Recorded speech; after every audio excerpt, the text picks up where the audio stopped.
Imagine standing on a busy city street, right in the heart of rush hour. Cars honking, people shouting into their phones, neon signs flashing from every corner. Technically, it's a scene of progress. Technology, communication, business, life buzzing at its peak. But if you look a little closer, there's a different story playing out behind people's eyes. Anxiety, frustration, emptiness. It's like, despite everything we've built, everything we've achieved, something inside us still feels broken. And here's the crazy part. This isn't just your personal feeling. It's everywhere. It's the world we live in. Hello, I am Bharat, and welcome to AudiofyBooks, where you will find excellent audio summaries of books in a very easy and interesting way. If you want to learn from new books, do subscribe to the channel. Let's get started with today's book. Mark Manson's Everything is Fcked isn't just another self-help book trying to paint rainbows over real problems. It's a deep, raw, and sometimes uncomfortable look at why modern life, even with all its conveniences, leaves us feeling hopeless, and more importantly, what we can actually do about it. Mark starts by telling us about something he calls the uncomfortable truth. It's brutal, but it's real. Basically, no matter what we do, everything we build, every goal we chase, in the grand cosmic sense, it doesn't really matter. We live, we die, and eventually, all of it fades away. Cheery thought, right? But hang on. This truth isn't meant to depress us. It's meant to free us. Because once we stop chasing after some imaginary perfect life, we can actually start living. We can start finding meaning in the small, messy, imperfect moments. Mark explains that hope is what keeps us moving. Hope is that little voice whispering that tomorrow might be better. But hope is fragile. And when we lose it, that's when everything really feels fucked.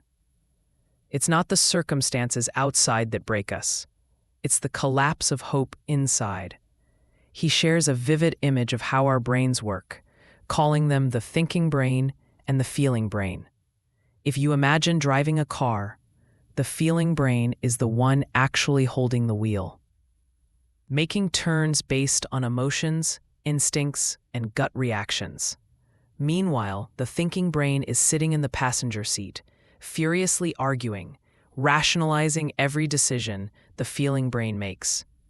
Most of the time, we think we're logical creatures making smart choices. Nope, we're emotional beings first, logical beings second.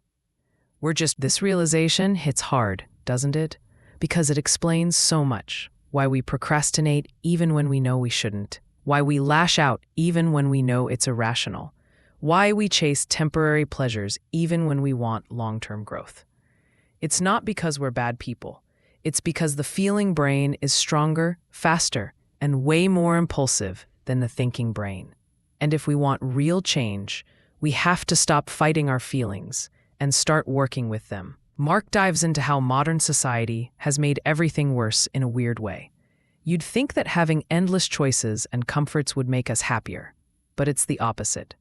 More choices lead to more anxiety. More comfort leads to more fragility. The easier life becomes, the less resilient we are when even tiny problems show up. Like, think about how frustrated you get when your Wi-Fi cuts out for 2 minutes. 2 minutes.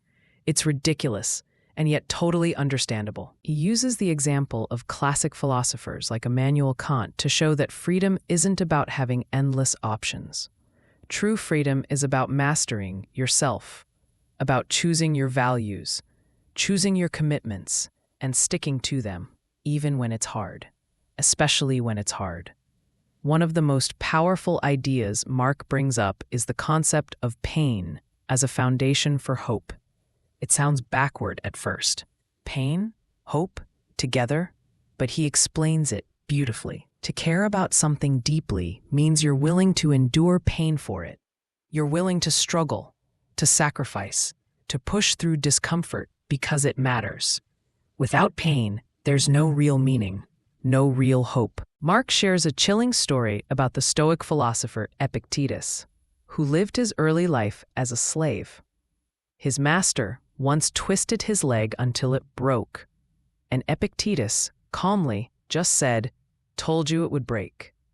Can you imagine that level of inner peace? That's the kind of resilience Mark is pointing us toward, a kind of emotional toughness that isn't about ignoring pain, but accepting it as part of life and still moving forward. The book also talks about the formula for humanity, a tricky but powerful idea borrowed from Kant. It's the simple but challenging rule to treat others not just as tools for our own needs, but as ends in themselves, as people with their own hopes, fears, dreams.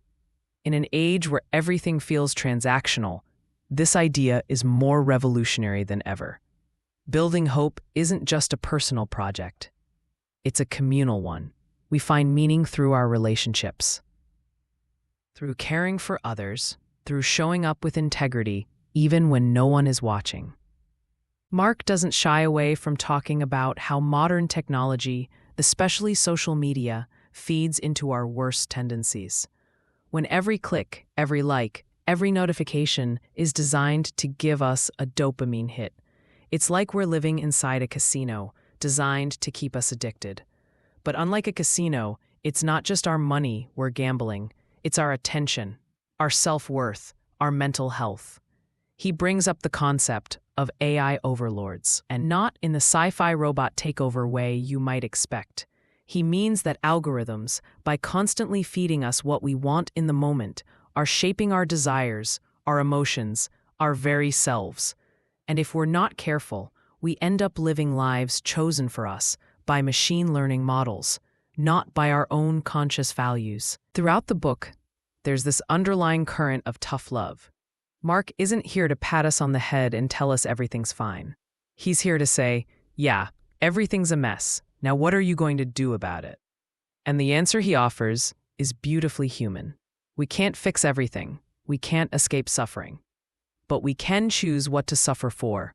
We can choose our commitments. We can choose our values. We can choose hope. Toward the end, Mark talks about the paradox of growth. True growth often feels like loss, like death, because to change who you are means killing off parts of your old self. That's why real change is so hard. It's not just about doing things differently, it's about becoming someone different. And that's scary. But it's also the only way to build a life that actually matters. In the final chapters, he shares a surprisingly touching vision of maturity, not as being rich or successful or admired, but as being someone who can choose meaning over pleasure, discipline over chaos, love over fear. Someone who understands that hope isn't something you find, it's something you build. And building it requires courage. It requires facing pain instead of avoiding it. It requires committing to people, to values, to struggles that are bigger than yourself. And maybe most importantly, it requires accepting that life will never be perfect, and that's exactly what makes it beautiful. By the time you finish listening to Mark's journey through the chaos of modern life, you realize something kind of magical. Everything might still be effed, but that doesn't mean you are.